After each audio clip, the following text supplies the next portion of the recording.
Okay. Gonna need training mode. Please select your character.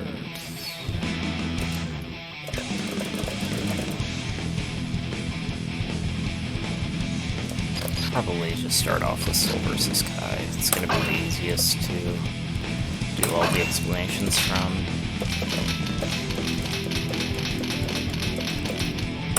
Nice clean stage. Okay.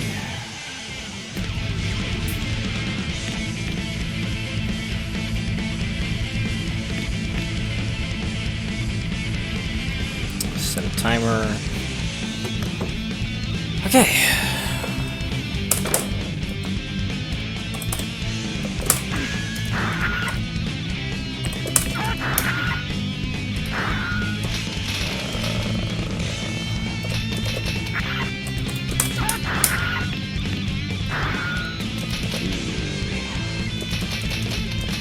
Back mode.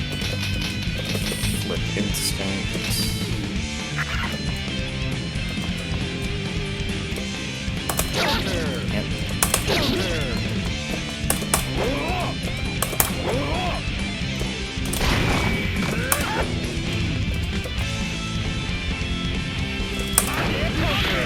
Okay, that works.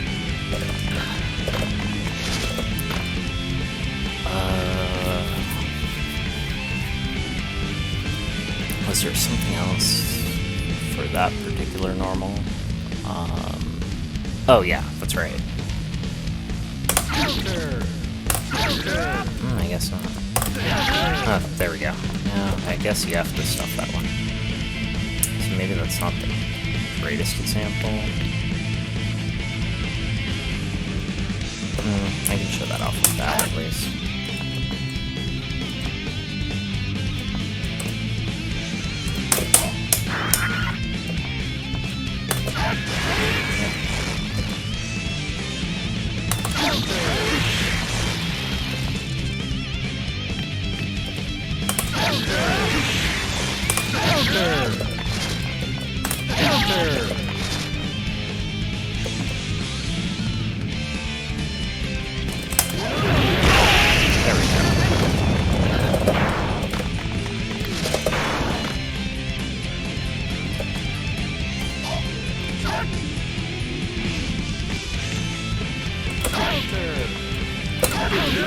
Yeah, better do. Wow, that clashes? That's stupid.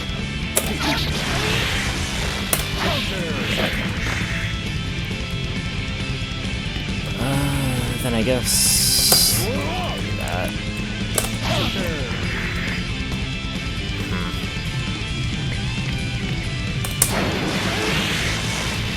I'm not aware how strong those moves are.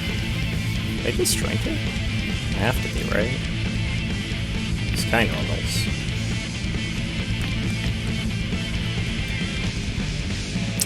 Is mic volume okay? I talk kind of quiet sometimes, so if it's getting drowned out, let me know and I can lower the game sound. Wow, that's a lot of disjoint. Surprising. Oh, yeah, okay. Can't really counterpoke that. Okay. There we go.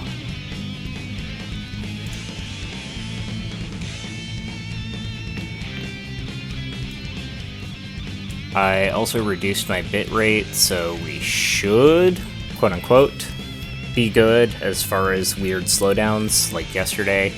But we will see, I guess. If SoCal Internet decides to screw me over, there's not much I can really do about it. Might as well set up the other recording slot for future time. Oops.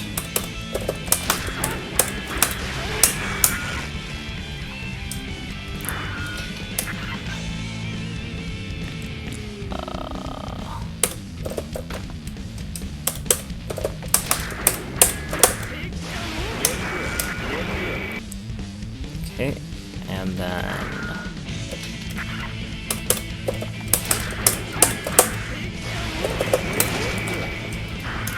something like that, maybe.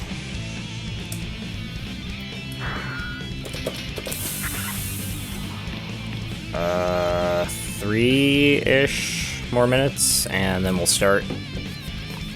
If you guys have any questions at any time, feel free to post them in chat. I'll try to answer them as I can. The loose topic for the stream is just going to be understanding RPS in fighting games overall, specifically as it pertains to plus R, and how to learn a matchup either from scratch or from interactions that you know, how to like kind of break it down and make it more manageable by reducing what you're thinking about and understanding how the RPS of a matchup generally flows. I have a couple visuals. They are all exactly as bad as anyone would expect, so professional stream quality this is not.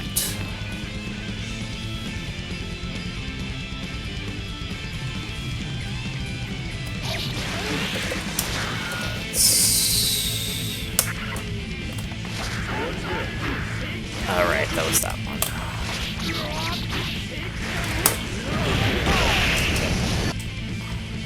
And then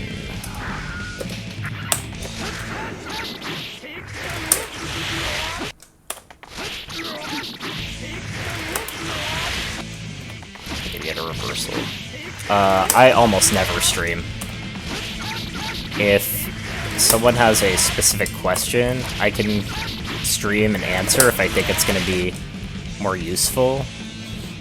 But as far as actually having real streams, I almost never do, just because it's a pain.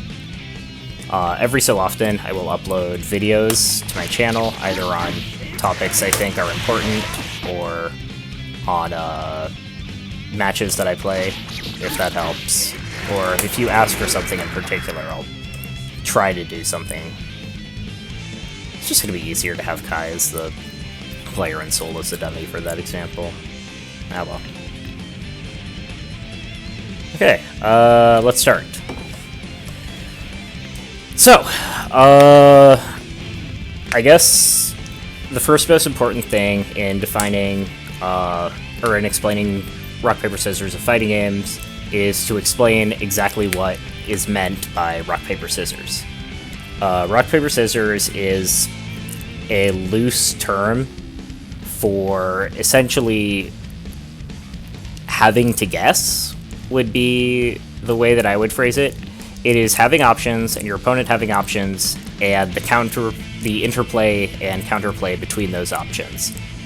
To give a extremely brief example, we can consider the scenario of Kai Farslash, which I believe I should have already set up. So, Kai Farslash. There are 3 or so outcomes to this move. You either block it, you hit it, or you get hit. Or you whiff it. 4 outcomes. Already off to a great start. The RPS of this is how you would interact with Farslash. So for example, let's say in a hypothetical scenario, I know 100% of the time Kai wants to Farslash at round start. I am in a rock, paper, scissors scenario, wherein I know Kai wants to do something, and I have to now interact with it. Theoretically, the RPS here comes from the fact that Kai could do something that isn't Farslash, but for right now, we'll focus on the idea of the counterplay there. So, round start, if I'm not sure Kai's going to Farslash, the safest option is just block. I have traded safety for the low risk of baiting out high risk options. Say, if he had round started 2H, I would be safe and have a frame advantage there. But, because I was wrong, I have traded a bit of chip life and screen positioning to Kai. This isn't a terrible trade. It's really marginally bad. You can get away with blocking in a lot of situations. But that would be what I would consider a draw scenario of the RPS interaction. A loss scenario would be something like, round start, I'm gonna run forward. Ow.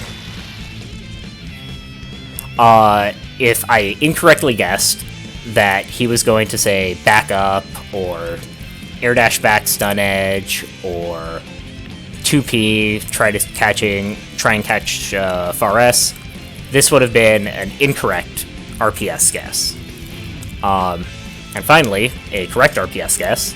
Let's say I know he's going to far slash, so instead I decide to 6P him. This was a correct interaction. Correct being I quote-unquote won the interaction. There are varying levels of being correct, just as there are varying levels of being wrong.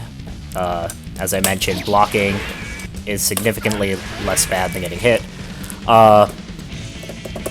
But that is generally what is meant by an RPS interaction, is guessing what your opponent is going to do, and then trying to do something that beats that option. In regards to general fighting game FPS or RPS, there are a couple standard rules. Gear kind of mitigates them because of stuff like FRC, but the general rule of RPS is the closer you are to your opponent, the more rewarding being right is going to be if you're in an RPS situation. The further you are, the less rewarding it's going to be, or the more you will have to spend in order to convert correctly. From a defensive position, this means taking risks while you're directly next to your opponent is generally considered a pretty risky thing to do. Because if they hit you here, they can get whatever they want.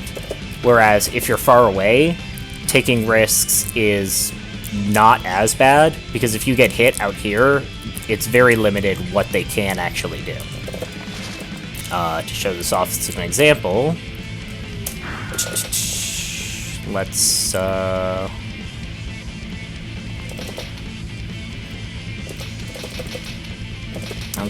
take slot 1. Or slot 2, why not?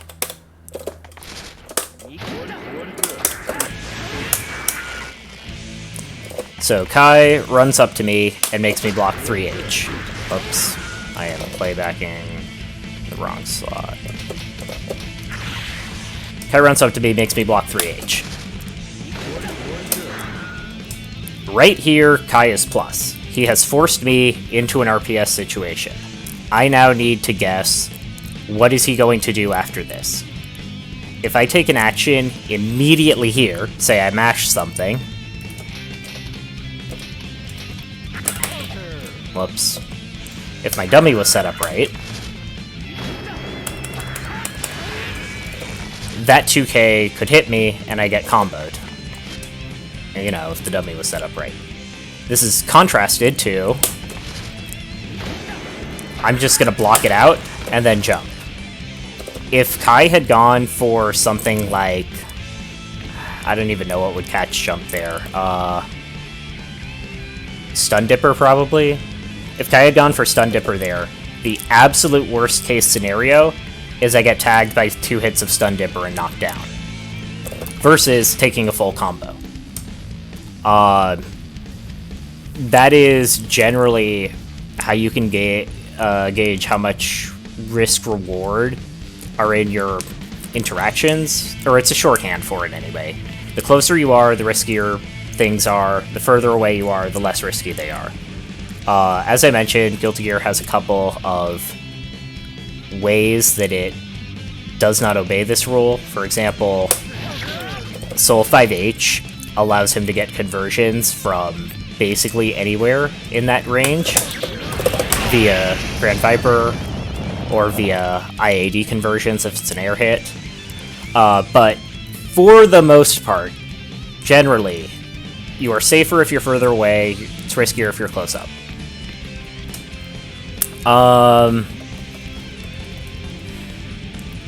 So one of the questions that led to the stream was, how do you break down neutral or a matchup's intricacies into manageable scenarios in RPS? So to do that, I'm going to bring up a little visual. Generally, Guilty Gear runs on a RPS triangle. You can see right here, this is from the Machabo article. There is Okiwaza, Atewaza, and Sashikaishi. I am not going to remember Sashikaishi, so just remember that is the one I forget. Okiwaza is generally hitting your opponent before they can hit a move. So, for example, I want... just going to re-record this real quick. Kai wants to keep me out. I want to get in on Kai. I'm going to run and hit 5k. Whoops. Ow. I cannot get in. Kai is using Okiwaza to stop me from running in. Number 2. Atewaza. Atewaza beats Sashikaishi, which is trying to make a move with by putting out a normal. So, in this example, I would be trying to, say, bait Far S. And instead, Kai is going to do that, which has a longer range. So I'm going to try to run in and FD break. This is awkward to do.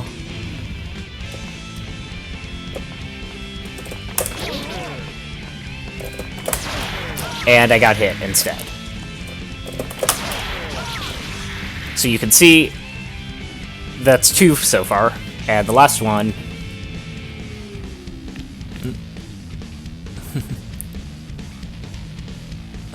last one is Sashikaishi beating Okiwaza, which is making a normal whiff and then whiff punishing the recovery. So, I'm going to predict Far S is coming, but instead of him doing Stun Dipper, he's just going to whiff Far S because he was thinking I was running in, and I'm going to whiff punish it.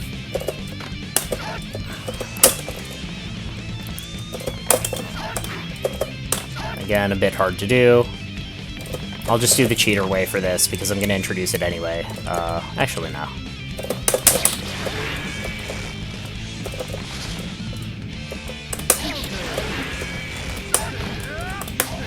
There we go. Good enough. You don't have to run in.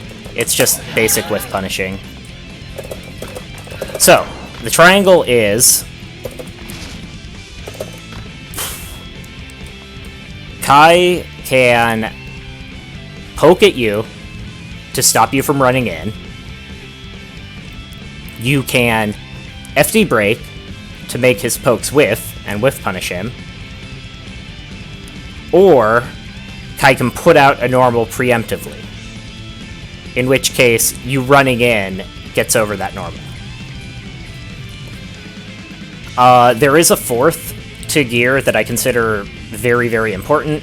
Sometimes this is in other games, sometimes it isn't. Most of the games it's in, and that is knowing hitbox and hurtbox interactions in order to blow through the move. So, for example, Soul 6P is invuln from the knees up, which, if you look, goes right where Kai Far S wants to be. So a fourth that I consider very important is reading the option your opponent is going to do, and instead invulning through or hitting them for trying to do that option. Between all 4 of these tools, every single character in Guilty Gear can play this way, and every single character in Guilty Gear has a functional neutral triangle, or square with the 4th option, that they could use and always fall back on. So, when I say making sense of the RPS of the matchup, the first thing that I consider important is knowing... Yeah, it's kind of Okiwaza. It is making the opponent whiff and whiff punishing them. I would consider it more Sashikaishi, but... where was I? The first and most important thing, I think, in most matchups is knowing the main pokes of the matchup and knowing how they interact with your own buttons. So, for example, with Kai, I would consider Kai's main pokes to be far slash, 2 slash, 2H, 6P. That's about it. Those are the most common buttons you're going to see in neutral. So, first, where are they likely to press things?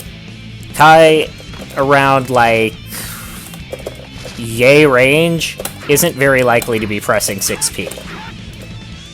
Conversely, around here, you're not going to see a lot of 2S. So, you need to be aware of what kind of ranges are likely to have what kind of buttons. So, if you're, say, round start distance, what can Kai do to you? Round start distance, Kai can 2S, and it's outside range, but this will stop any preemptive pokes. He can far slash, and that's in range. You have to be aware that round start, Kai can hit you with far S. He can... Oops. 2H. This is outside range, but again, will catch pokes or jumps this time. And 6P. 6P will not hit you from this range, and generally will not stop a jump, so this is purely to counter poke. So, with that knowledge, let's think about what we can do with Soul. If we crouch block, I believe 2S actually hits us. Oops. Yes, okay. So, we generally would not want to crouch block at round start, because both 2S and far S will make us lose advantage. We could jump. If we neutral jump, the only thing that can stop us is far S. And if we jump over a normal, we have frame advantage. Not much. You can see Kai's already recovering here. But it's an option. We could start with a poke, say 6P.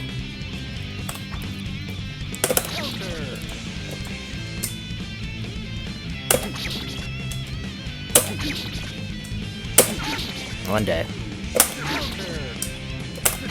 Okay, 6P gets counter hit, but it will beat far slash. It will...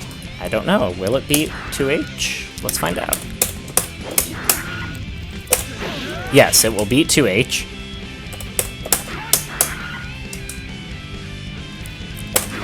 And it will clash 6P, which is not bad. So, round start 6P, pretty good option. Beats or ties 3 out of 4 of Kai's most common round start options. One of them, you lose to, but, like I mentioned, we're pretty far away from Kai, so if he hits 2S there, we're not really in any danger. We just take the 2S counter hit, and that's about it. So 6P would be a low risk, medium reward round start opener, something like that. How about far slash? Far slash is pretty fast. What could that do? Nope, gets hit by 6P.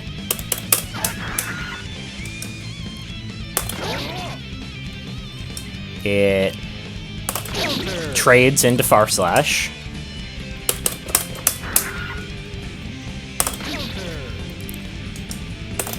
Gets hit by 2S. And beats 2H. Okay. So, outside of getting counter hit by 6P, which is a very rare round start, they'd have to call out us doing a normal. 6P, or far slash, isn't too bad. Sure, it loses to 2S, but again, we're at a pretty long range where we don't really care about that. And if it hits, we have frame advantage, which is good in this matchup. So that is just generally one interaction, but just because I said at round start doesn't mean that's all worthless.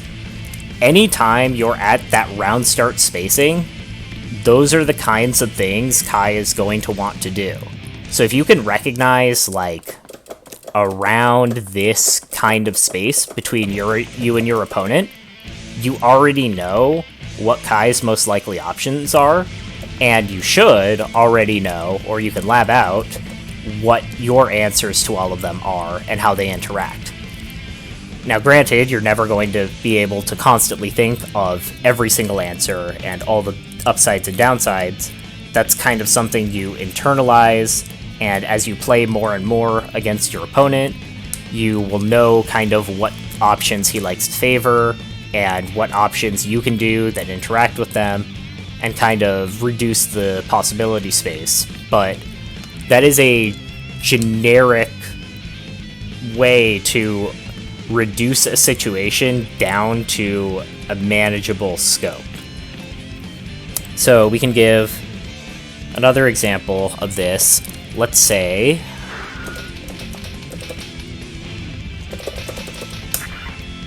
this is this one. Let's say I'm in the corner and Kai does this block string. This is a very common block string. You're going to see this all the time. So, because it's such a common situation, it's very important to know, okay, what are my options during and after it? So first off, what happens if we just block? Whoops. I can block, I swear. I should set up Kai to jump as well.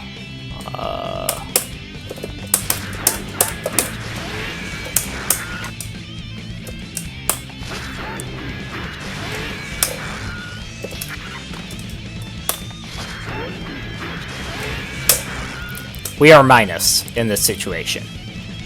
Kai is plus...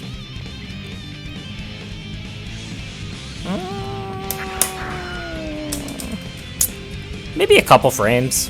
3, something like that. So if we block it out, Kai has advantage. More specifically, he also has us at a spacing that is extremely advantageous for him. At this range, all of Kai's buttons just either barely whiff or keep us pinned down. He can catch our jump outs with Stun Dipper. He can 2H. The point is, Kai is at a pretty good spacing there. So blocking it out is a safe option, but does not lead to reward. Okay, what happens if we try to, say, jump? Where can we jump in this scenario? Somehow I lost my replay. That's new.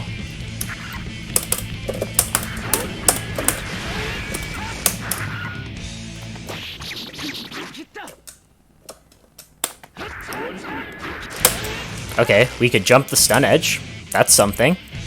So if we jump the stun edge, Kai is going to be significantly minus. But if we jump too late, we'll get tagged. So it has to be a call-out. You cannot wait to react to the stun edge and jump in. Perhaps you can't even forward jump it. Nope, you cannot forward jump the stun edge. It would have to be a neutral jump. Okay. What about any point during the string? String consists of 4 normals, 5k. Oh, that stops replay. 5k, close S, 2S, 2D. There aren't gaps you can introduce by IBing, which means generally you're not going to want to do that. But could we perhaps push him away with FD? Well, not on the first 2.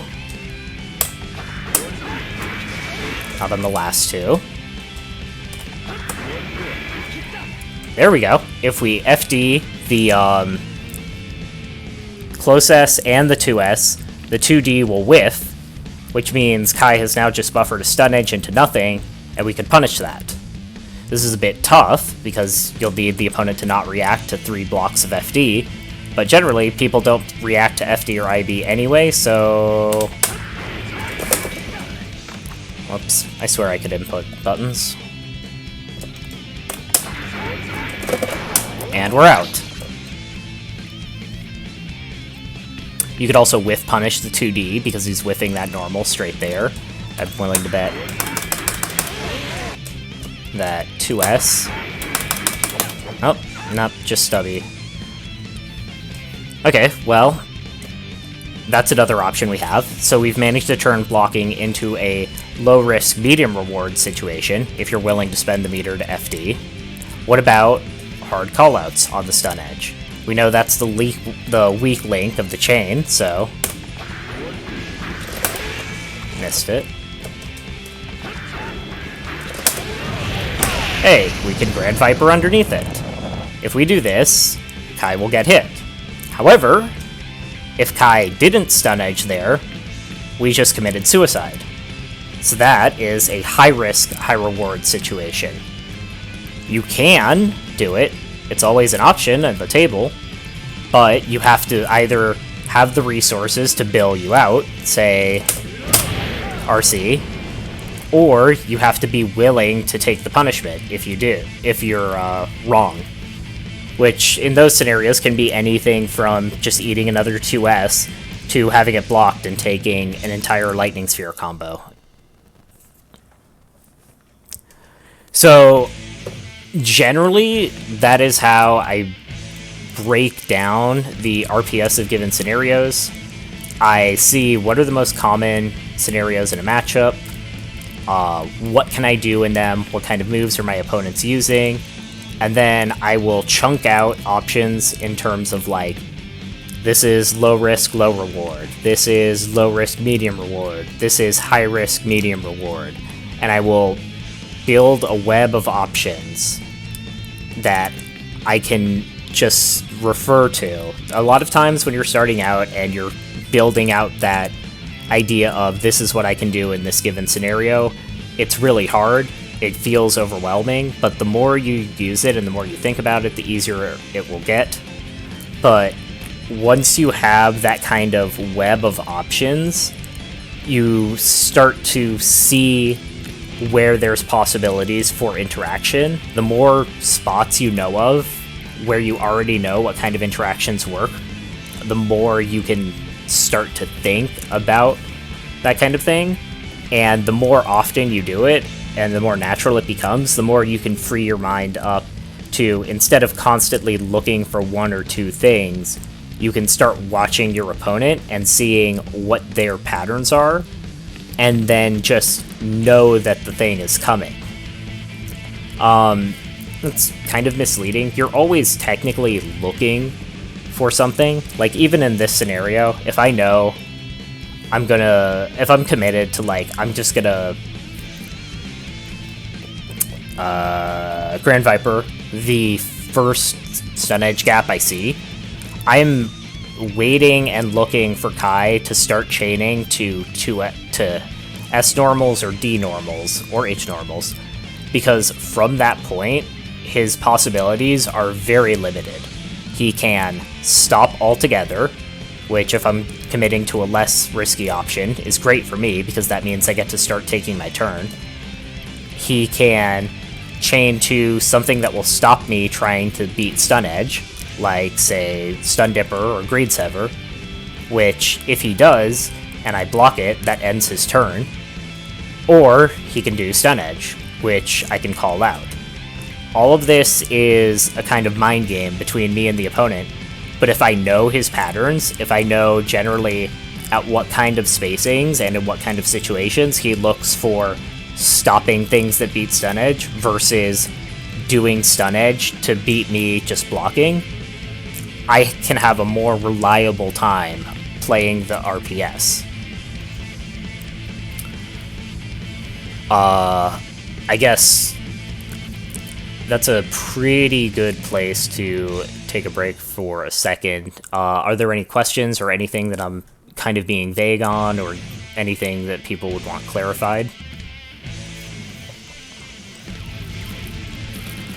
I guess if not, I will head into how this applies to Order Soul next, because Order Soul has a couple unique things to it, in my opinion.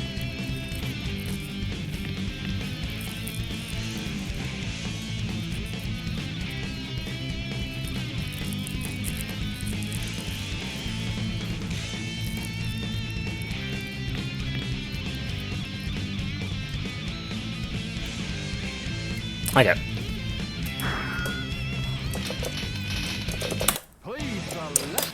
Okay, Order Soul. Sure, why not? Let's stick with Kai. Okay. So Order Soul, like every character in Guilty Gear, follows the Machibo triangle of neutral. He can poke, he can counter poke, and he can whiff punish. Unfortunately for Order Soul, one of those is generally pretty weak. Whiff punishing as Order Soul will involve using moves like Far S, which aren't really great, and don't really lead to any reward without charge. So there's also the issue of Order Soul there are moves he cannot interact with via normals in general. Stuff like Kai 2S, Testament Far Slash, Justice Far Slash. There are a few to a lot of normals that, regardless of what you do, will just beat you if you try to play footsies with them. Which means Order Soul has to play what I would consider a modified version of the triangle. And that is, you can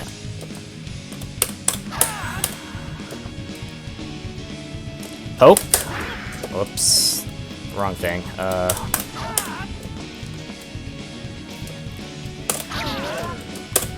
You can poke, you can counter poke.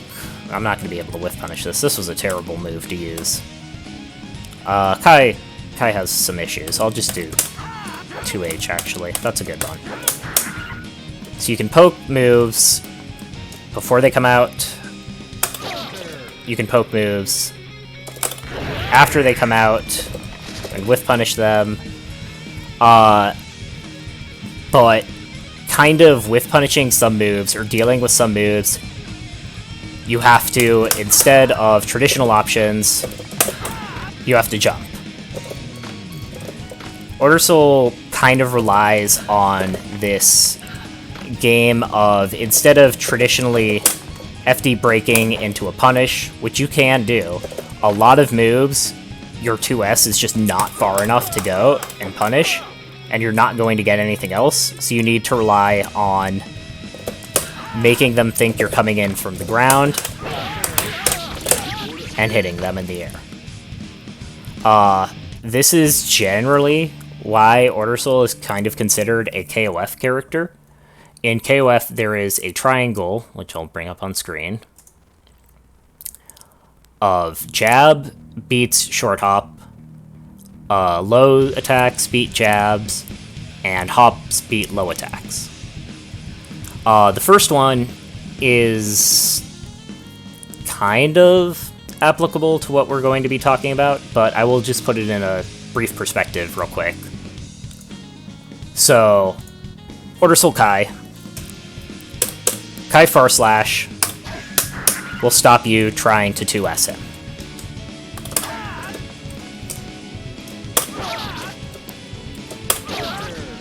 Most of the time.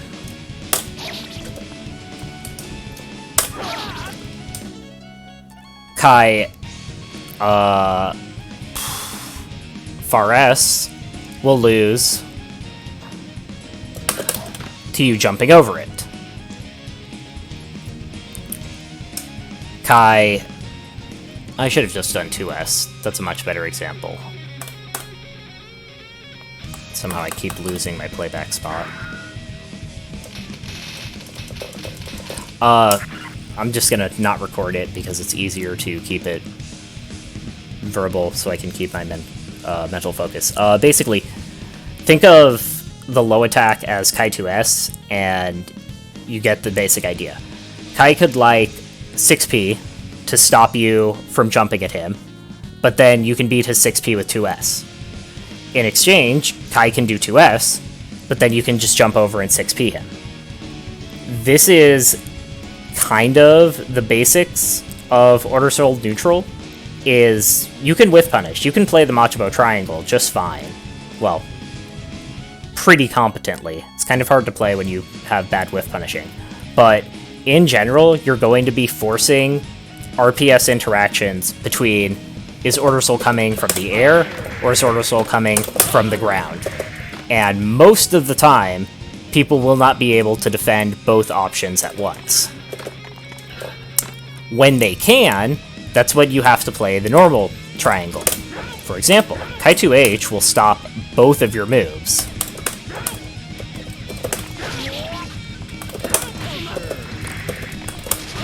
If I could get it set up properly.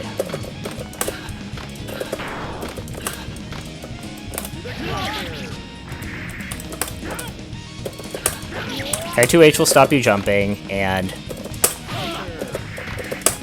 Kai 2H will stop your 2D if he's proper about it. So you need to play the normal triangle. You either need to stuff the 2H before it comes out, or... whoops, too far in. You need to whiff punish the 2H after it comes out. But for the most things, for normals that you just cannot interact with, like 2S, you have to turn it into a jump versus ground mix-up. So the RPS situations for Order Soul, because of that, are kind of different. So for example, at round start, if Kai decides to do 2S, we can't actually do anything about it. We can jump, but he recovers. I swear to God, I just recorded this.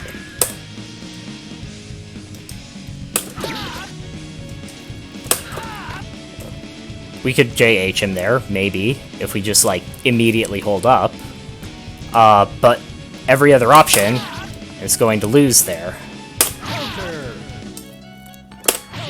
Oh, wow, 2D beats it. Okay, I'm a liar. That can't be right. There we go. That's more accurate.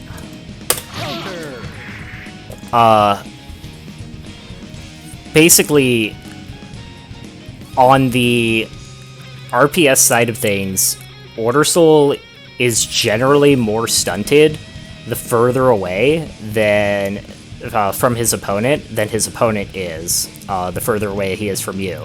And so in order to combat that, you have to incorporate the idea of jumping and invulning through a lot more into your game plan. So for example, like I mentioned, Order Soul cannot interact with Kai 2S. It is just this nightmare normal. Well, that's not entirely true. There's one move we have that can interact with Far S. We could Fafnir it, because Fafnir is low invuln.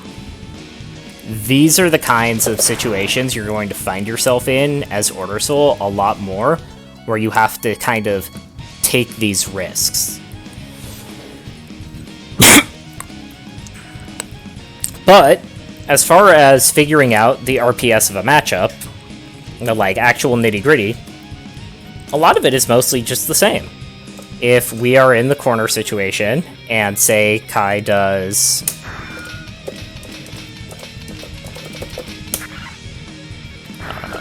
this one should be it. Kai knocks us down and does charge stun edge. The way we figure our way out of the situation is mostly the same as every other character in the game. Okay, Kai hit us with charge stun edge. If we block it, what can happen here? Kai could go for a tick throw. He could try to greed sever us with his plus frames. Or he could enforce some kind of strike-throw mix-up. He doesn't really have enough plus frames to go for a mix-up, although if he's relying on us blocking, he could do that. So, really, it's mostly the same situation, except sometimes you just have more limited or different options. For example, if Kai jumped here, anti-airing him as most characters, you could just press 6P, but we would need to Rising JP to stop it. Conversely, we have unique options that other characters don't, as usual in Guilty Gear. We could, for example, if I can get it right... Nope, didn't get it. We could Gunblaze under that charge stun edge. It's a high-risk option, because Kai could just do nothing and wait, and then punish us. But if you know the Kai likes to run in and pressure after he makes someone block stun edge, or charge stun edge, then he's going to run right into Gunblaze and get counter hit. Breaking down the RPS like that in these situations is the basis of smart play and generally understanding at a fundamental level the risk-reward of interacting with your opponent, and then being able to break an entire game into these distinct scenarios where you know the spacing and you know what kinds of situations you're in is an extremely important part of being able to formulate plans and general strategies over the course of a matchup. So when I... actually, that's probably a good idea. Let me pull up a replay from Kai, or a replay versus Kai, and I can see if I can, like, kind of talk my way through how I'm thinking about the match as it goes. And then once we do that, I can go into specific, like, how I would learn a given matchup. This is the wrong thing. Here we are. Plays Kai. I think I have a few from, actually, yeah, I should have a few from... Oh, no, it's on a different hard drive. Whoops. Do I even have any versus Kai here? Axel, Johnny... Isaac... Oh, that's not one I want to do.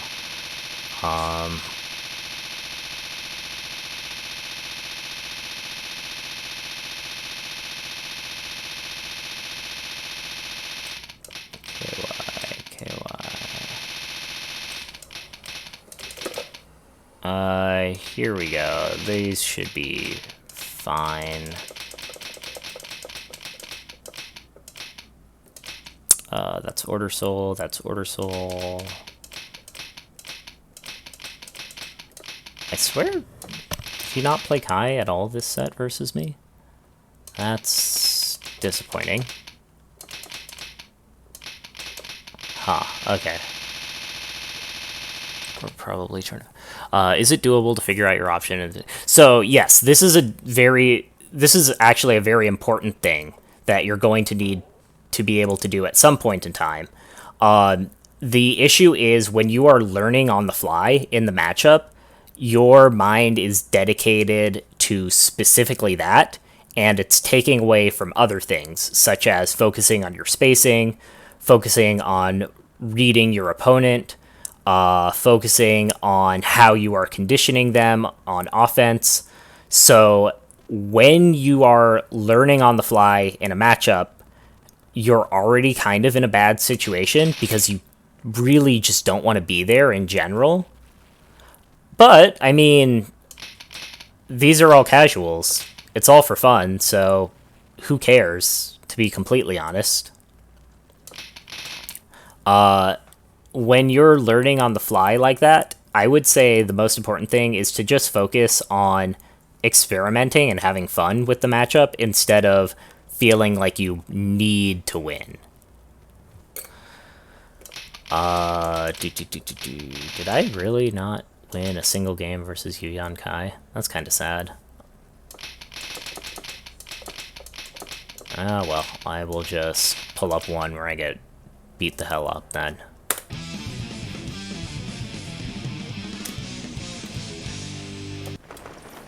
Okay, so, Yuyan. I do not know Yuyan well enough to have a solid idea of what he's going to do on round start. So, but I do play him often enough that I know he will play a more defensive Kai.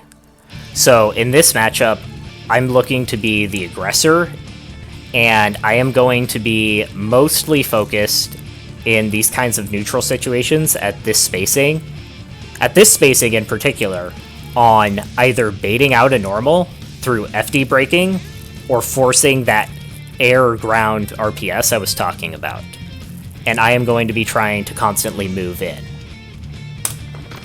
So round start, I back off, thinking he's going to press an advantage. I see that he also backdashed, which means he wants to play defensively, and I immediately start running in. Right there, whoops, gotta rewind the other way. I am apparently terrible at replays. So right here, I was forcing RPS. I am making him guess, at this kind of spacing, am I going to run in 2D, which you need to respond with a normal preemptively, or am I going to jump? He thought I was going to run in and press a normal, or FD break, so he responded with Stun Edge. This gets him hit. I then drop my combo like an idiot, but I have him on the defense. He has one air option in the air remaining, and I am behind him. He cannot, without using an air option, interact with me. So, I start to chase him down. If I can get behind him, and either make him burn the air option, which will give me another cross under if I run, or keep chasing him if he uses an air dash, I can be in a situation where I am more or less guaranteed to have an advantage. So I start chasing after him. I thought he was just going to land and block out of that situation, but instead he air dashes, beats my 2k, and now we're back to neutral situation. So right here, I probably just want to go in and aggro again. Yep, I force another guessing game, but I overshoot. He wanted to close the distance and try to establish more of a neutral game. So I overshoot my jump. This is a not so great situation. It's the exact same one I was just talking about earlier. So I know I need to either burn an air option to interact, or I need to bail out or land. I choose to burn another air option to interact, trying to double jump into a JH, and he responds correctly by just jumping up and air throwing me. So, air throw knockdown situation off Kai. I'm not in the corner, this is a fixed scenario. I can already see he's doing 3H, I already know what the situation is going to be after. My options right now are, I could go for a slashback on the second hit of 3H and force RPS that way.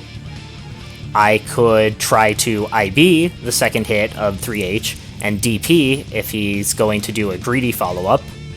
Or I can IB both hits of 3H and then just wait and try to play the next RPS situation. So I miss my IBs, which is unfortunate, and I decide I'm going to DP after, which works out. He went for a greedy follow-up. He decided to run up and press 2P, trying to get the best position and advantage he could, and he eats it for it. So, off that, DP tech chase scenario. DP tech chase scenario is a very common one for Order Soul because you never get knocked down off DP. I forego the AC because I want to be able to... Did I ever see that? What the hell? No, that's just particle effects. I forego the AC because I want this tech chase. I could super jump up and try to air throw him off the tech here. I could rising JP and try to stuff an air normal. I could close slash underneath him, or 5 heavy underneath him, if I think he's going to come down with an air normal that I have the hitbox to beat. Or I could run all the way there and 6k or gunblaze under if I think he's going to block all the way to the ground. Here, I think he's going to come down with an air normal, so I press 5H. He double jumps the 5H, and then forces me to block. This was a good read on his part, and he read the RPS situation exactly the way he had to. I don't know if he late teched the DP. I think he might have been first frame.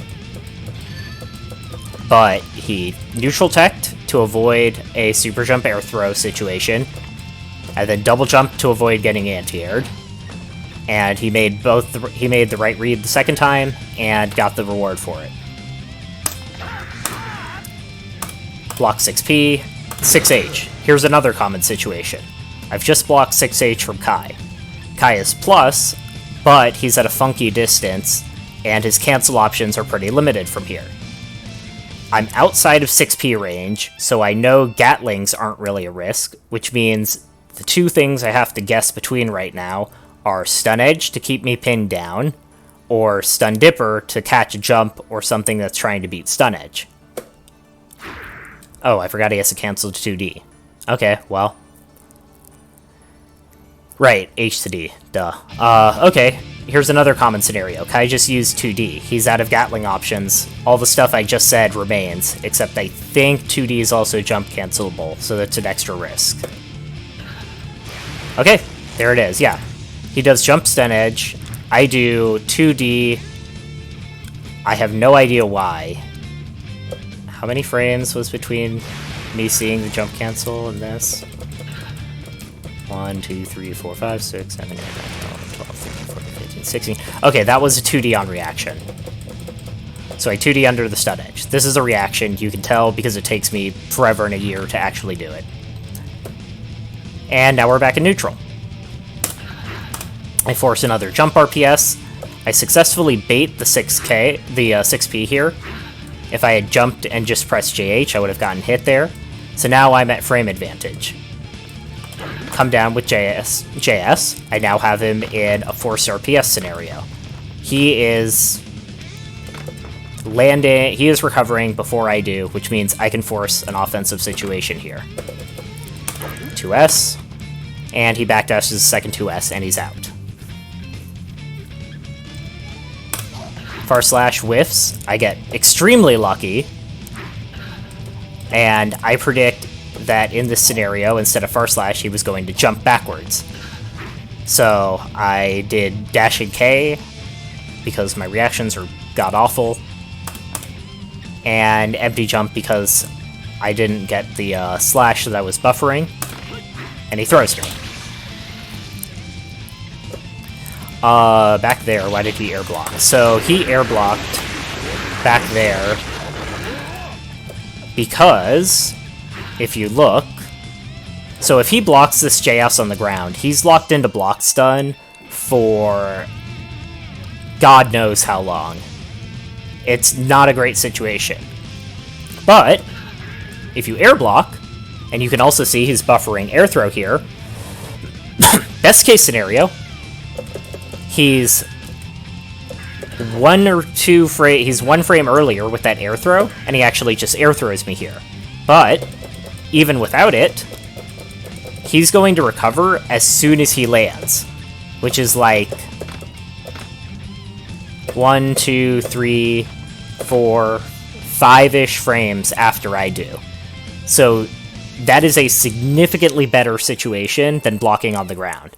If you ever have the option of blocking an air normal in the air versus on the ground, low in the air, and you're not going to get air unblockable for doing so, it is almost always better to jump IB that air normal.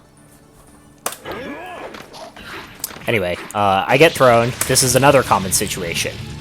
You are on the ground long enough off the throw that you can read what Kai's Oki situation is, So instead of guessing an entire possibility space of what can he do off throw, I can just see the Oki situation and react to it.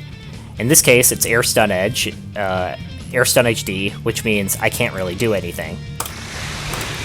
So I choose to just IB it out and force the next situation. I know he's plus here, but it's Kai, so he has to run Strike Throw. He doesn't have enough frames to do something like Greed Sever without it being a massive risk. This is another important thing of... So like I said here, I'm only worried about Strike Throw, and that's because high-low scenario in this is so incredibly risky for Kai, and would be so out of left field for the player, that I don't even consider it. This is why Kasoru is a really strong player. He will do Greed Sever in this situation, and then he will also play very smart in this situation. Here, I don't really have to worry about that because I know Yuyan's not going to go for it. Like, yes, the possibility exists, but like I said, it's so incredibly high risk here that it's like not even worth considering. And if the opponent shows you that they're willing to do that scenario, then you can just block and say, I'm going to take the throw because I don't really care, and I'm just going to watch for Greed Sever. And if I see a Greed Sever, I'm going to block it and do 150 damage to them. So, anyway, Strike Throw situation. Strike. I IB the 2k because I know he has to do something off the 2p. If he didn't, I would be able to react to the throw up, to the run up for throw. 2s, 2d, same situation. I know he has to jump cancel or special cancel. He chooses jump cancel, I air block the stun edge to get my frames, and now we're back in neutral. I just executed a low risk, low reward defensive strategy of, I know he has to do something off of this 2d, I am just going to block out the scenario and react. I reacted slightly poorly to air stun edge, but I'm back in neutral. And then I run into stun edge. This happened because the last however many times I'd been approaching him, I had approached via the air. So this time I wanted to run in 2D. Shows what I deserve. And I get what I deserve. I do an incredibly risky double jump approach here. This kind of thing is something that's not great. You essentially, if you jump from this kind of spacing, there's literally no threat to your opponent. And then you double jump, so now there's no way you can avoid anything your opponent does. This kind of thing is a really bad idea, and I made a serious misplay doing it, because all Kai has to do here is press 6p. Unfortunately, or fortunately for me, I've done such a good job at loading Yuyan's mental stack that he sees this jump, and he is just committed to blocking already. And so I get a free jump in. I force an RPS situation with 2D CC. He has to guess what I'm going to do here. My options are kind of limited because I'm pressed out. I choose to dash in and do a 2S. He tries to fuzzy jump away, and it catches the fuzzy jump. I force another RPS situation, Bandit Revolver. It's spaced, so I'm just out of throw range. But I trade into a normal. Oh well. 2S, we're plus 0, and at this point, I know that the spacing is such that even if I commit to a CC here, I'm going to be at a spot where I can't really push my advantage off of it, so I need to either make a call out or rebuy a turn with a special move. And I choose to do neither and just watch what he wants to do in that situation. This is an important point, the higher level you play, of being able to just let your turn go and see what your opponent wants to do when you give them the space to do it. Because to Yuyan, this is a successful interaction. So the next time I make him block 2S at tip range, I can be reasonably sure he's going to try to backdash, and I can do something like IAD JHD to chase it down. But it's giving up my turn for information. I block 2H, same scenario, I decide to just block it out. I blocked the Sun Edge. I know the scenario, but he FRC'd, so now I have to respect everything. Same scenario. I didn't want to call out anything, so I just keep blocking. And here, I expect him to press an advantage off Stun Edge through, like, dash 2S or dash 2D, but instead he does another Stun Edge and counter hits me. But you can see, kind of, as I'm going through this, the spots where I'm like, okay, I know the scenario that I'm in, I know I can, like, flash through my options, and I can choose one. And you can also see here why I say blocking is so incredibly strong.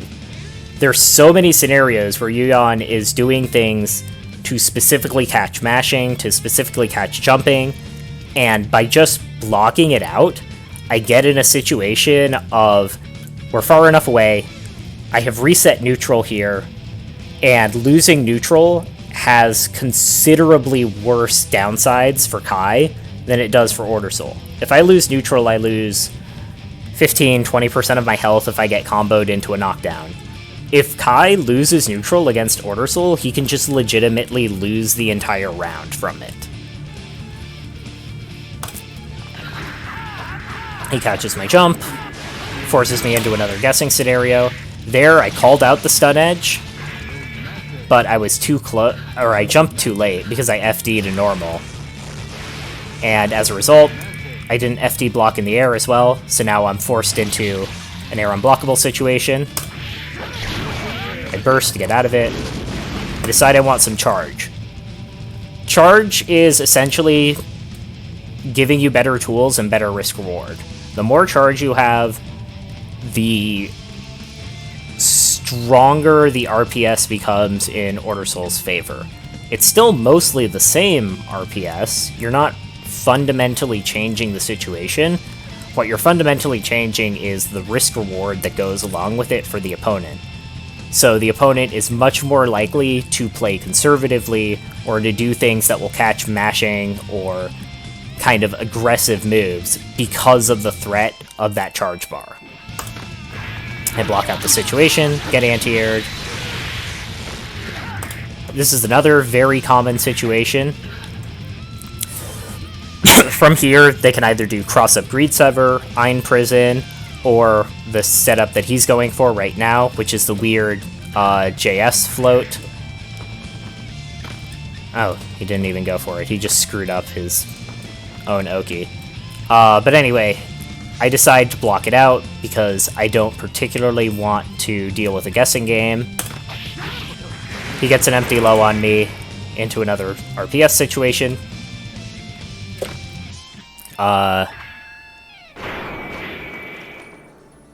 Here you can see that I fuzzy mashed K in case I had the frames, because the CSE might miss the third hit, and it would have counter hit him,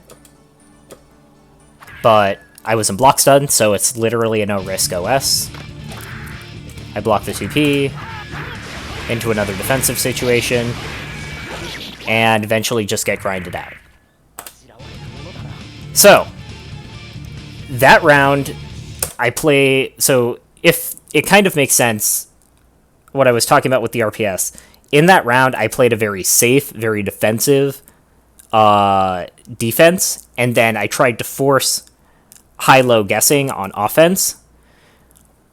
I did pretty okay with forcing the high-low, but because I was playing such a low-risk style of defense, I kind of just got ground out over the course of the matchup through stun edge chip and through just being forced into poor situations because I wasn't taking an active role in defense.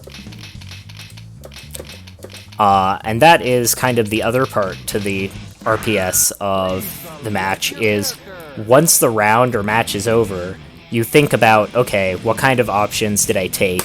What kind of scenarios was I put in? How often was I forcing the RPS versus being forced into the RPS? And you can make adjustments from there, because you know generally what kind of situations you were in and how you responded, and you already know the counterplay to what was going on. So you can make the adjustments there.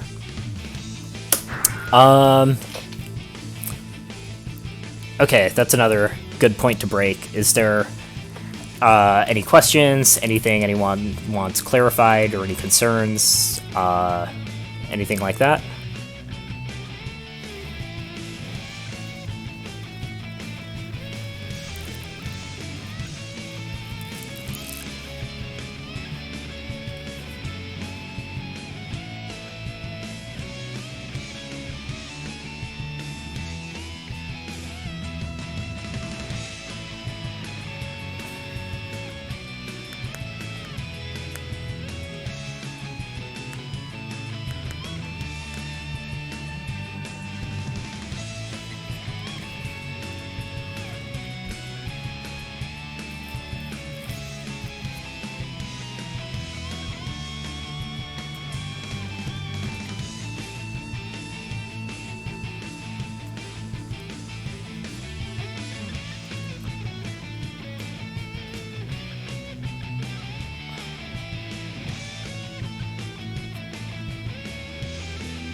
Okay, I guess not.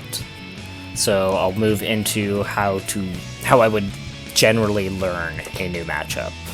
Please select your character. What's a matchup I don't like?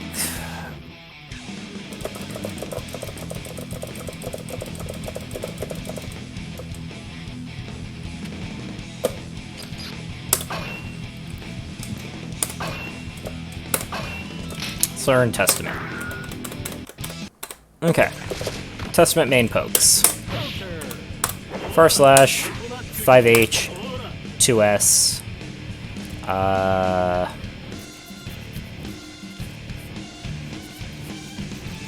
Yeah, those are about it. Oh, 6H. Okay, so Far Slash.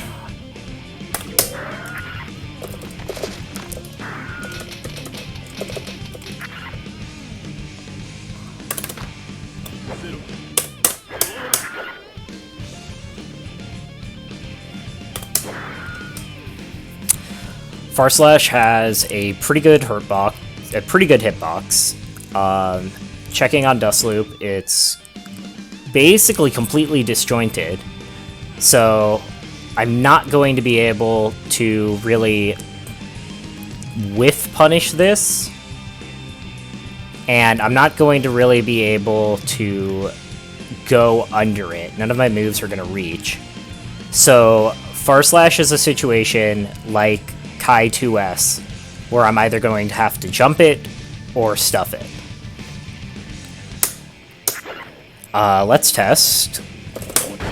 No, DP will clash at tip range, so I can't invuln through it. Okay, so that's Far Slash. Let's check 5H. Let me double check Dust Loop to see what the 5H hitbox looks like.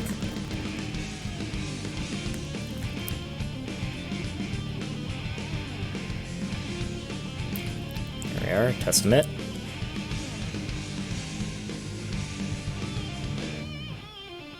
"5H is also massively disjointed." Okay, how massive is massive? Is it further than 2S?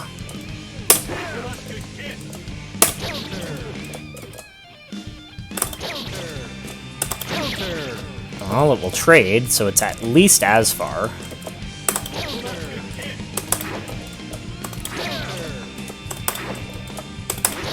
Does not look like it. Okay, so I can counter poke 5H with 2S if my spacing is good, or if I stuff it. How about Far S?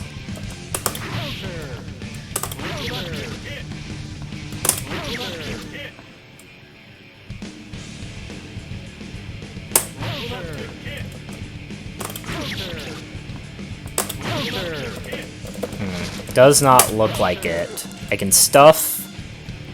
That's about it. Okay, so 5H is going to probably catch far slash.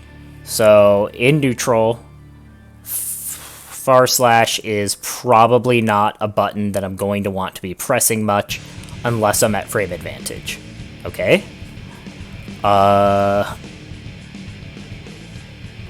It's below his arms, so I can jump it. That's nice. Can I 2D under it? Yep. Pretty well, too.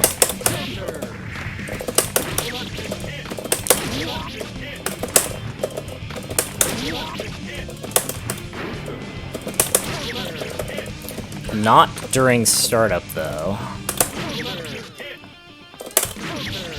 Oh, never mind.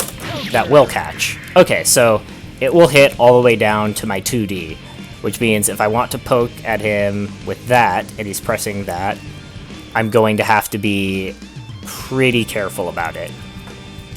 How about Rocket? Well, it's good for whiff punishing it. Pretty good for stuffing it, apparently. Does this have an extended...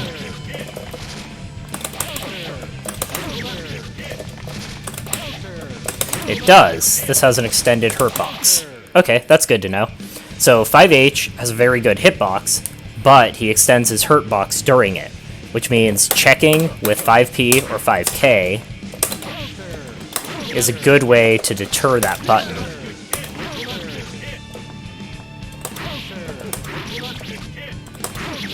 Well, apparently it's a bit disjointed near the tip, but that is good to know. So if I'm in this range where 5H is a good possibility, I have to be aware that I can stuff it or check it, but from further out it's going to be a strong normal.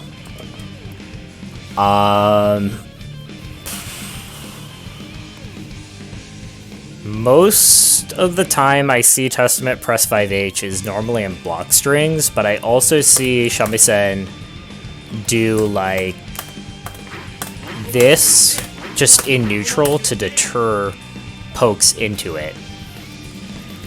It has 18 frames of recovery though, so I'm probably just going to want to whiff punish it like that.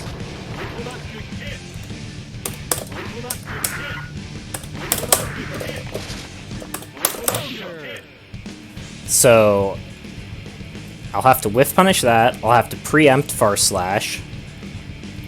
2S. So 2S can catch my jumps. Very good normal for that. Does it have an extended hurt box on startup? Does not appear to. Nope. Okay. How does it go against 2S? Well, no extended hurt box, so it's kind of hard to counter poke.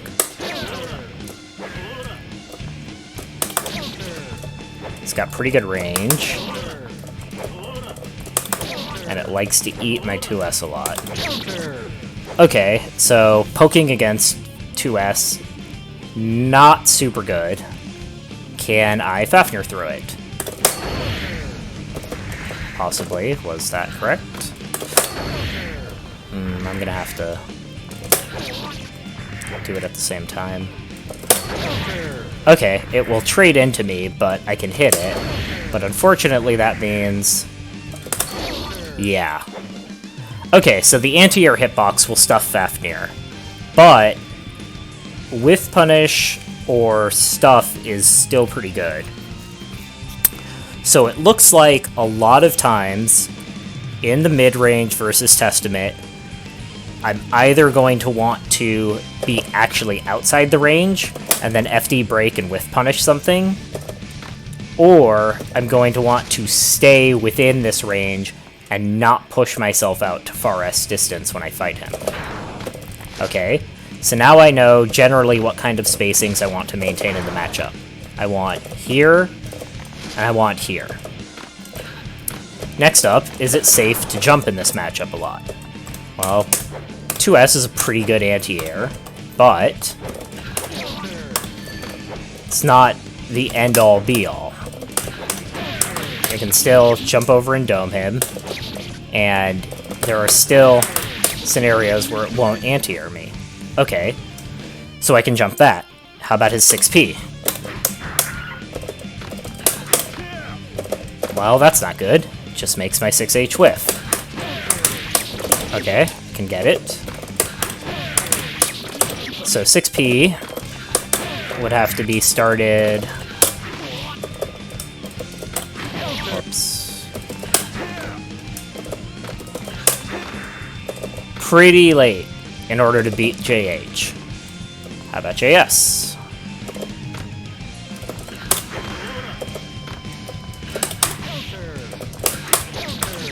If he starts too early, definitely not.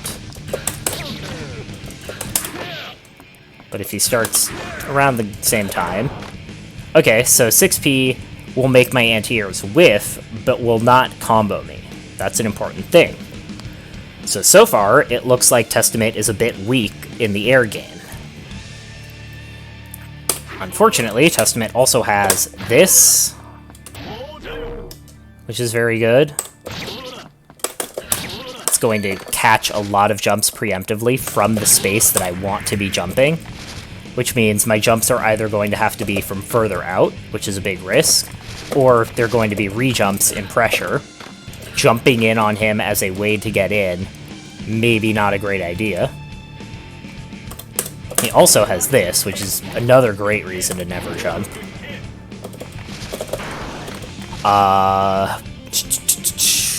Okay, so I now have what is more or less a very basic neutral game plan. I want to be either within this distance or outside of this distance. I want to FD break to fake normals. I want to FD to RI, or just dashing RI, in order to whiff punish things. And then I also want to flicker FD, in case he 6Ks or 6Hs, and then jump in. But I only want to do it from either out around here, or unexpectedly from a good range. Okay. Now, all this being said, I actually do have matchup experience against Testament, and there is one thing that throws this equation way the hell out of whack, and it's why Guilty Gear is weird for RPS sometimes, and that is air throw.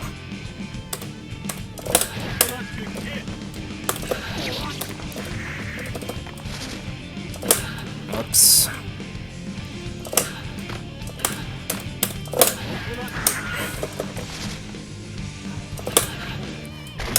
Testament air throw is really, really fucked up because he gets a doll. Flicker FD is a term that I use for one-frame FD for the purposes of air blocking. Normally, when you one-frame FD, you just immediately tap. That's it. Flicker FD is a bit of a hold. So you jump, you one-frame jump to raise your hitbox. FD jump to raise your hitbox. One frame isn't accurate. And you hold it a bit longer so that if there was an anti-air on you, you're guarding it already. You can flicker at really any point in the jump arc, but generally you would want to do it like... You'll know generally what areas your jump arc is likely to get hit by versus what characters. So for example, like Slayer, I would jump, flicker in the middle, and then come down with JH. Because he's very likely to hit me at the top of my jump arc with 2S.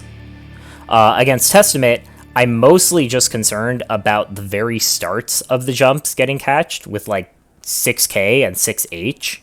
So that's why I would flicker maybe until I hit my peak.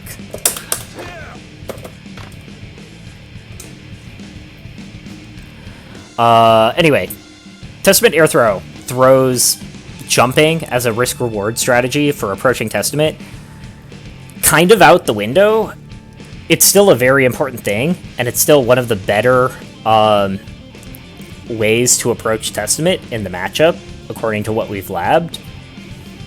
But Testament landing an air throw gets him a doll, and having one doll can win Testament the matchup, because EX Hitomi is a fair and balanced move. For anyone who is not familiar with what EX Hitomi does... Where are you? Dolls Infinite. No, it's not 22H. No. There it is. EX Hitomi is the giant tree that un-OTGs you, poisons you, and will never go away until you run over it. So, if Testament puts down EX Hitomi, the entire area that it's under is a no-go zone. You will have to super jump and clear it. This is another great example of learning to play the RPS of the matchup is, for example, what the fuck do I do about EX Hitomi? Testament is just sitting on this EX Hitomi doing Far Slash. What can I do? How do I beat him? Well... I fucked it up.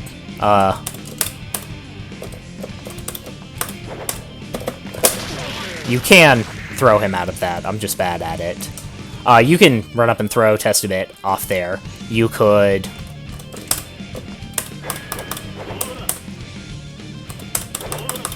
call a Far S and just super jump over, clear the tree, etc., etc.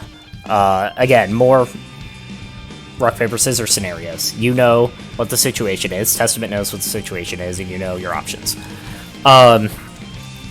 So, air throw giving Testament a doll means that if you know the opponent playing Testament can air throw you and is good at air throwing you, jumping becomes an incredibly high-risk option because it carries with it the risk of just instantly losing the game for getting air thrown. Of course, it's not instant. The Testament also needs to be good at utilizing the EX Hitomi, etc., etc., etc., but when Testament gets the EX Hitomi down, the matchup is extremely hard. So that is something that you have to consider in the RPS of the Testament match, that if I jump here, and I'm predictable in my jumps, he can just get a free doll. But, generally speaking, you can't play scared of everything, so I have my basic neutral space. I want to be right around here-ish, or inside of here when I get my advantage. I want to approach via flickered jumps into air normals, or FD breaks. Playing the straight poking and counter-poking game with Testament is probably going to be mostly a wash, although once I've started establishing these kinds of patterns, he's going to start wanting to play around that, and that's when I'll be able to get back to trying to force actual footsies with him. But generally, that would be a good neutral situation. So, now that I've broken down neutral, I know where I want to stand and I know how I want to approach, let's think about some common interactions in the matchup. Let's say... Testament... Whoops, I don't want a doll anymore.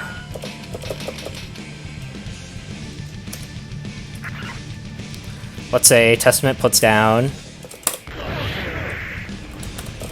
a doll. And he's just standing on top of the doll, he's pressing buttons, he's doing whatever. Okay, how do I deal with this scenario? Well, like I showed, you can... God, I hate everything about throws. You can throw him, if he lets you run up and do that. You can specifically just jump FD onto the tree, and he can't stop you from doing that, and that will clear the tree. You can fight him over the space, and if you get a counter hit, you can clear the tree, because normal trees go away on hit. You could just abandon the space and try to super jump over the tree and force a different neutral situation, but without the tree now. So, when there's a tree, if Testament doesn't want to move from the tree's location, probably the best idea would be either force him to move by getting charge up.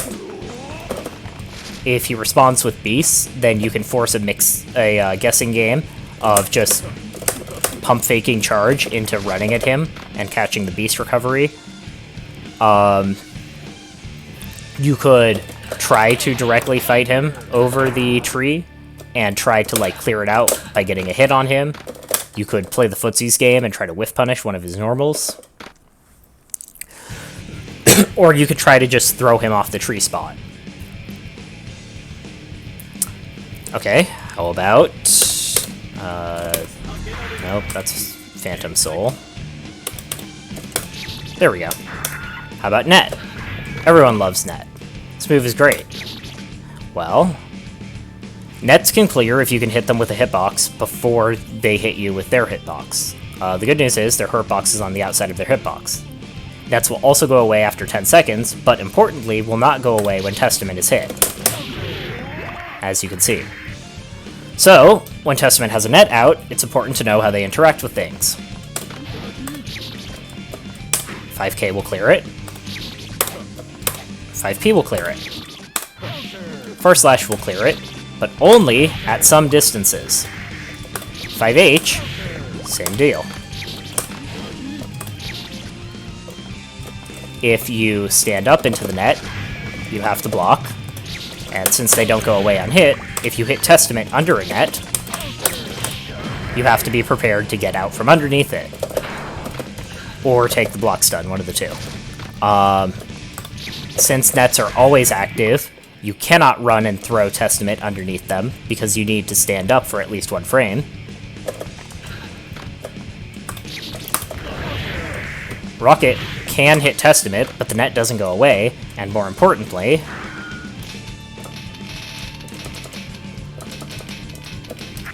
if Testament does a net and you have level 2, you eat shit.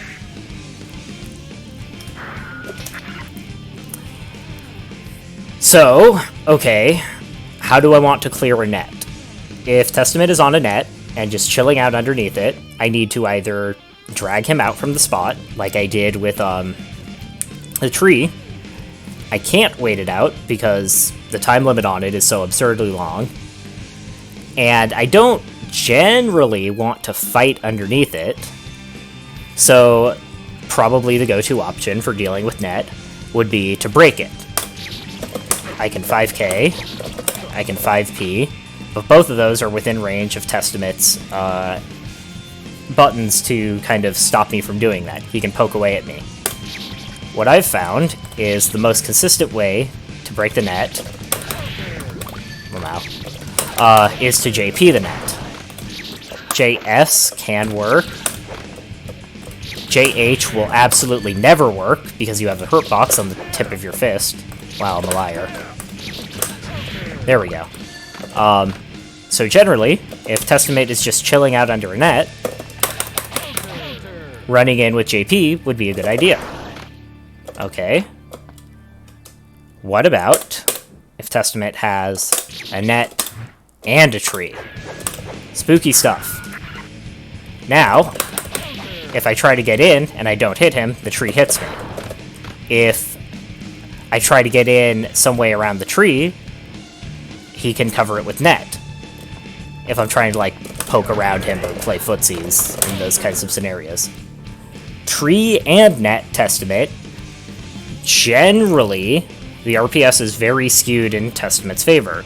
So, in those kinds of situations, I would either break the net and then try to get over the tree. I would fuck off and charge. Or I would just kind of sit around and play this mid-range and see if I could bait him to come fight me. I generally don't want to deal with Testament in this situation, and if he gets into this situation, it means I gave him way too much time. So, I know that I need to play the aggressor in order to stop Testament from setting up. I know how to deal with net and tree now, generally speaking. I know where I want to stand. I know how normal interactions work. I can effectively play the matchup.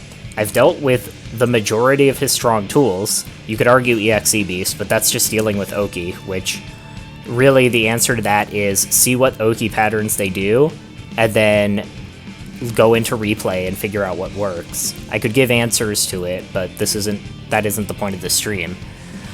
But basically, I've reduced the entirety of the neutral of the match down to a manageable subset of interactions and general ideas of how it will play out. Now I just go and I play, and I see what kind of scenarios I end up in repeatedly, multiple times, and I just need to figure out answers for them. For example, one that I know of, and I actually need to lab this, so I might as well do it right now, is 6K, 6H. 6K can be late cancelled for some godforsaken reason, which turns this into a giant guessing game, because they can do 6K, 6H. Oops. 6K, 5H, catching a mash. 6K, nothing, reset their pressure.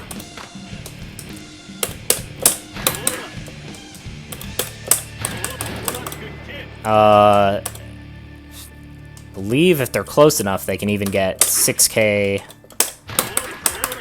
6P into a reset of ground normals. So let's see what I can do. 6K, 6H first off. Can I DP between that? I can. Okay. That's good. How about if he does it fast?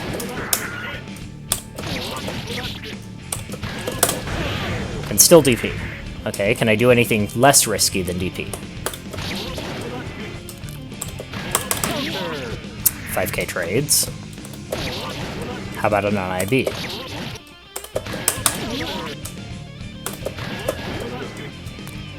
How about backdash?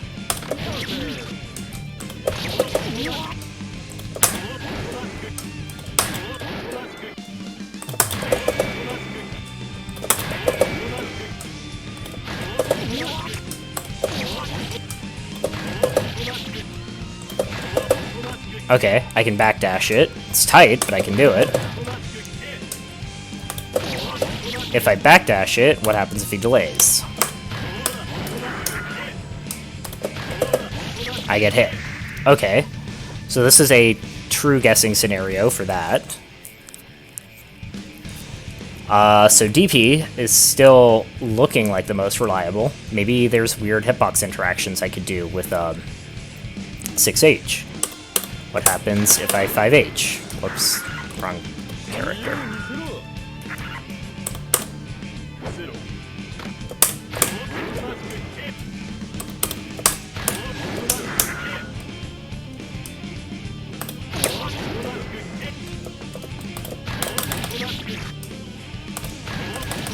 Nope.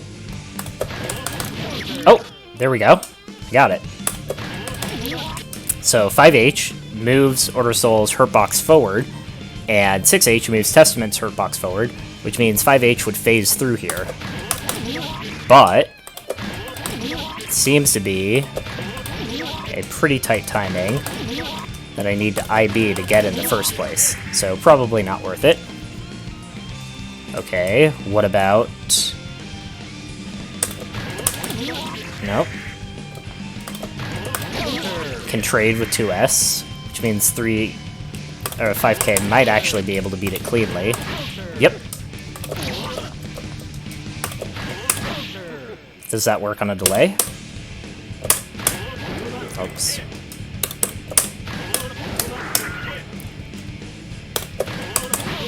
Yep. Okay, so I have discovered a low risk, medium reward to dealing with 6K 6H, which is IB to 5K. However, it's a fighting game. Testament doesn't have to press 6H. He could press that.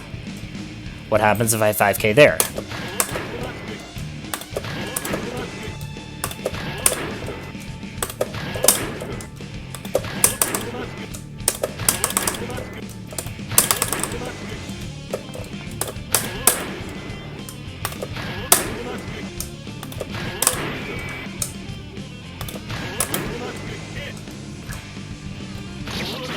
Well, looks like I'm just trapped in block stun, which might be pretty good for me. Means that if I mash here, I beat the 6H, and I don't get hit by the 5H. But remember, 6H, for no reason at all, is late cancelable. Or 6K is late cancelable. So, if I'm right... Yep. He can just delay 5H and hit me. Okay. What does Testament get off counter hit 5H? Well, let's see what happens when he gets it.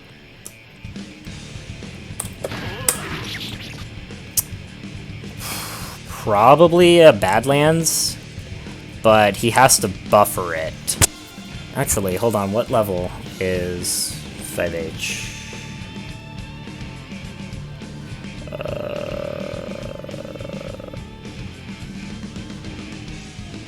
Lengthy hit stun. Ugh, okay. So he can actually hit confirm that. Okay, so it's risky to mash there. How about the DP? Let's go back to that.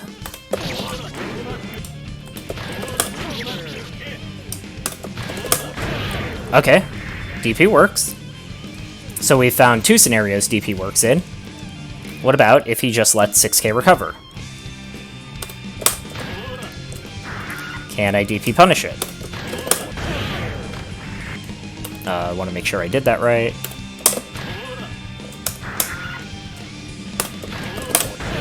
I can! Sweet! Okay. Is there anything else TE could cancel 6K into that would mess this up? Let's check the Gatling chart. 6K, Gatlings to 6P, 5H, 6H, 5D. So this, I've almost never seen in my life, which means it's probably very uncommon, but theoretically, Testament could do that, which means I get counter hit. As I said, though, I literally did not know that's a thing until labbing this out, so I'm probably pretty safe to do it, and then I can just start reacting, or I can start dealing with it once people actually do that to call me out. So, okay, how about a special cancel then? He could cancel to from there. Probably he'd do EXE Beast is the one I see a lot. Oh, there it is.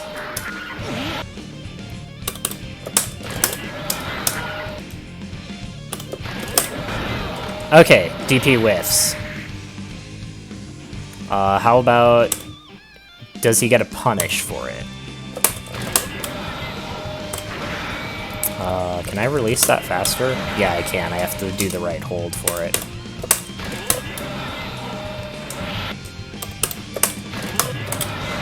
There we go.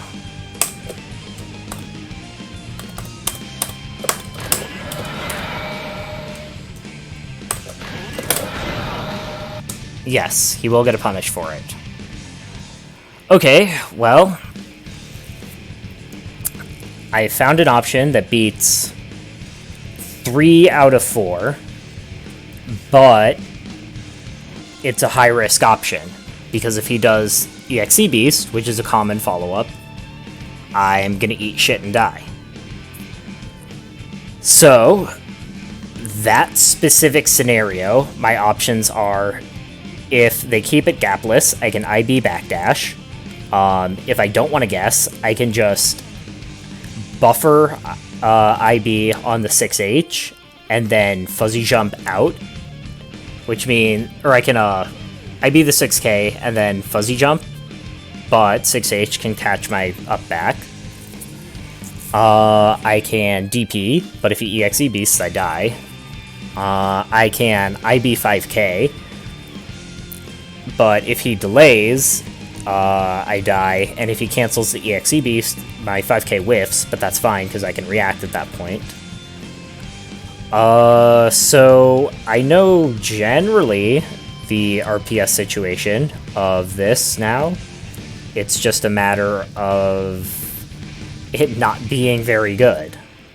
There are a lot of null outcomes, but the outcomes that lead to direct loss of life are mostly stacked in Testament's advantage. Which, I mean, is fine. He's the aggressor, he got the 6K. It should be in his advantage. It'd be really sad if you made someone block 6K and they had an advantage after. But,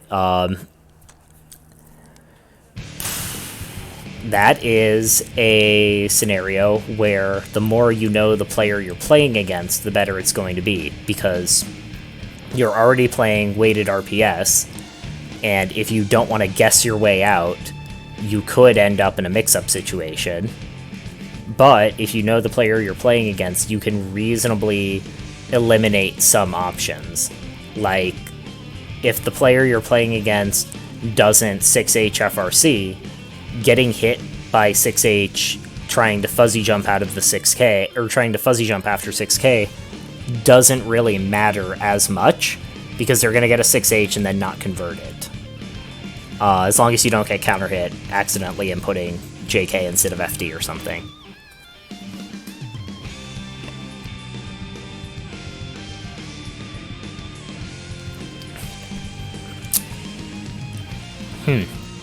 Okay, well, for me personally, I think I would start with forcing up-back situations to deny EXE Beast. I would start by blocking and getting information. If they're doing EXE Beast, I would start up-backing until they're forced to try to 6H stop me, and then I would start going for the 5K to stop that, and force them, and start seeing if they know to delay to beat the 5K. And then if they do, I would actually start going for the DPs more often than up-backing.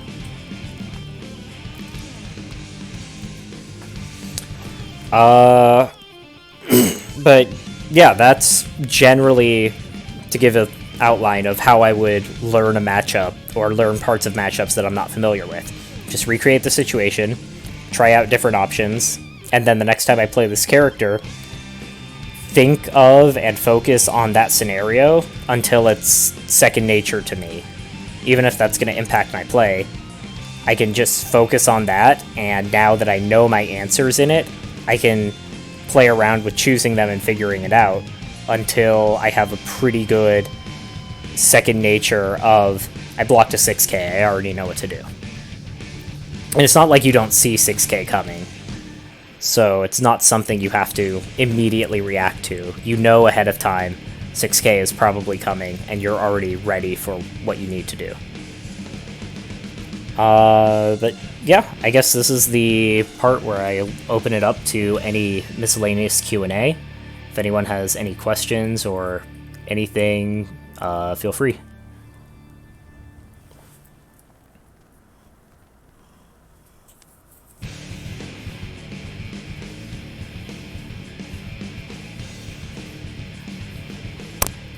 And I didn't even get to explain the Roku chart. Oh well. I'll explain that in some other time.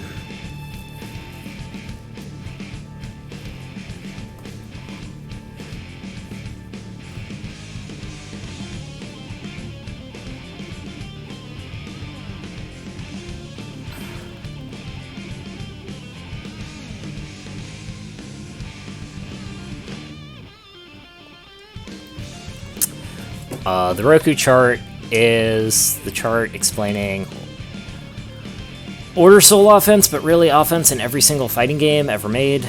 It is this chart right here.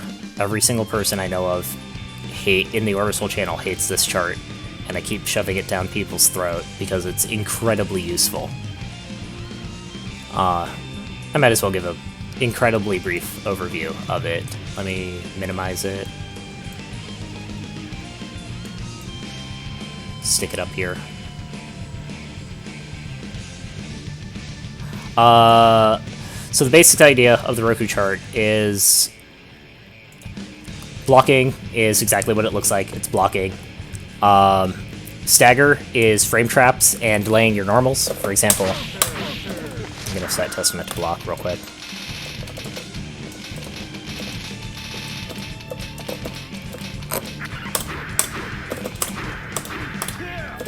Stuff like this.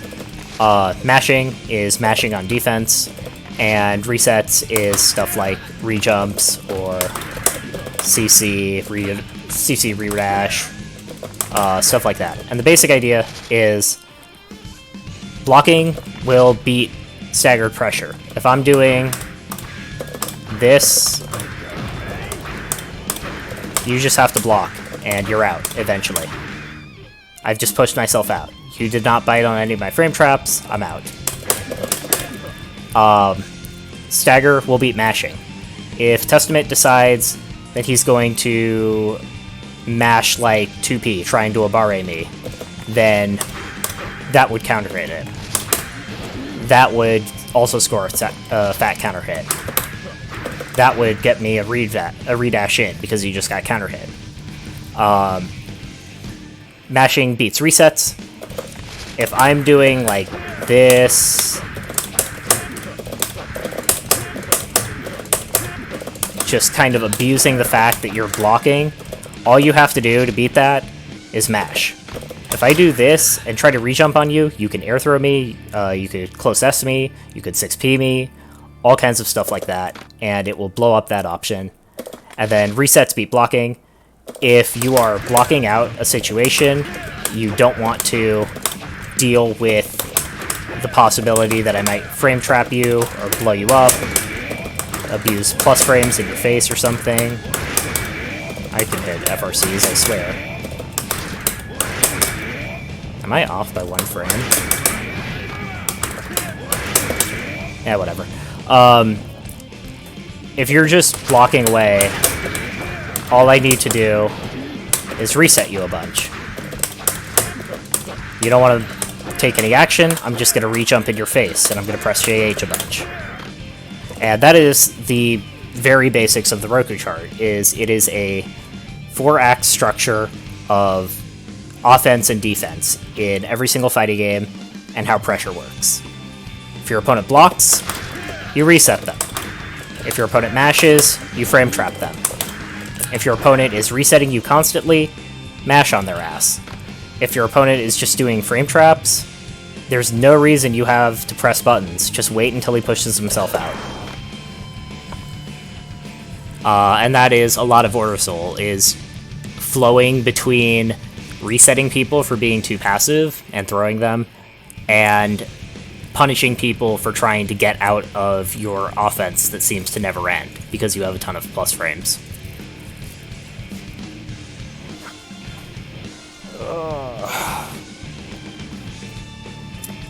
Any other questions?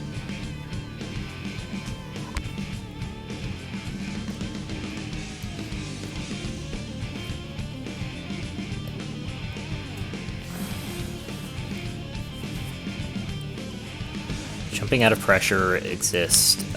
Yes, jumping is a mash option. It is a low risk, low reward mash option that will get you out of pressure, and instead of getting you an advantage, will reset the situation to neutral. Sometimes it gets you an advantage. That's an important part of considering the RPS of a matchup, or considering advantage, disadvantage, reward, risk, etc., is, like I mentioned, there are different levels of winning or losing an interaction. Lots of times, new players get caught up in the idea of, like, well, I didn't hit him when I got out of the pressure, so, or like, I need to win this interaction, and their idea of winning the interaction is something that leads to direct and immediate advantage, or that hits the opponent. And that's not entirely true, because winning is a relative scale. If you block out an opponent's string and they're pushed to like far S or beyond range, I would call that winning the exchange. You just reset to neutral without getting hit. Your opponent now has to take a risk to reassert their advantage, or let you play the game again. If you jump out of someone's pressure, that's winning the exchange. You just got out. They now need to respond to you.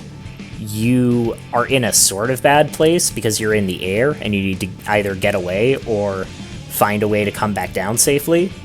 But generally, that is an advantageous outcome to the scenario versus like getting hit or getting reset. Inversely, you can lose a scenario by a bunch of degrees. If, like I mentioned at the very start, if I get hit by Kai 2S at round start, I kind of don't care. Unless I got like counter hit and they buffered Stun Dipper, it doesn't actually mean anything other than maybe I have to block a stun edge. Versus like, if I tried to mash Kai at point blank range and I got hit by 2P, I'm gonna take a full combo.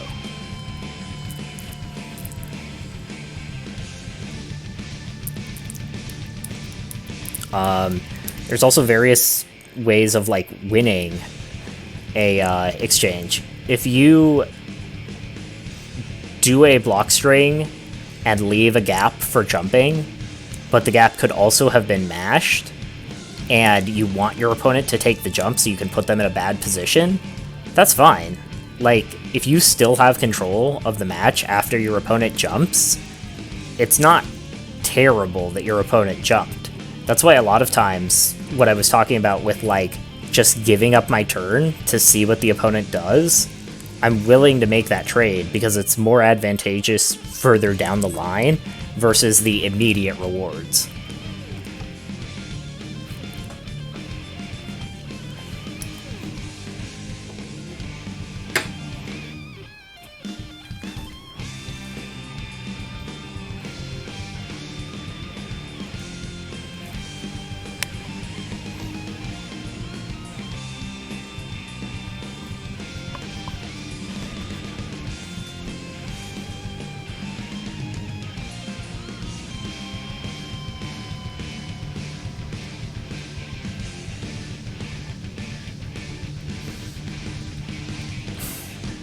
Well, that's why it's a stream. You can go back, you can take a look at it. I am very lucky to have been blessed with several very good teachers over the course of my learning fighting games. Most notably Ian and Grokunaya. And so I'm very happy to just give back to the community in really any way that I can. So if this helps people out, I'm very glad. And otherwise, who knows? If I help even just one person understand something better, then I'm happy.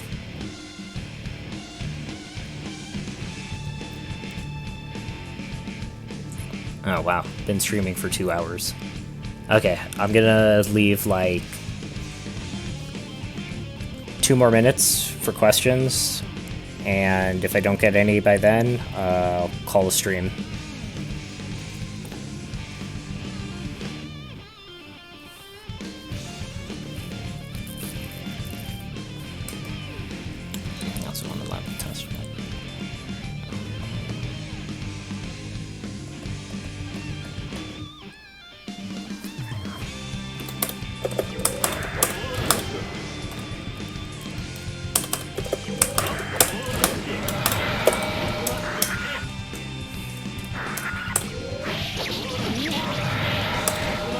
You'd have to hold a bit longer.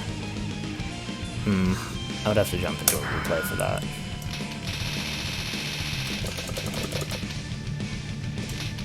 Nah.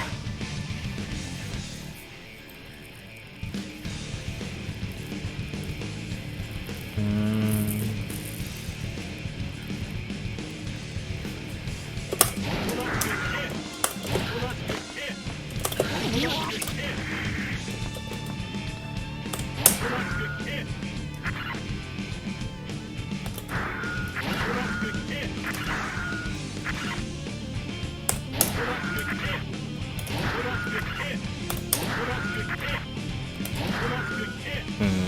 wonder if that part has a hitbox.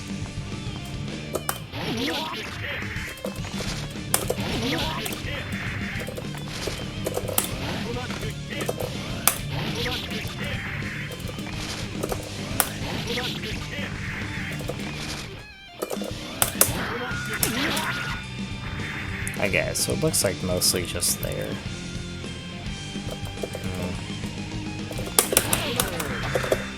Okay, so that will be it.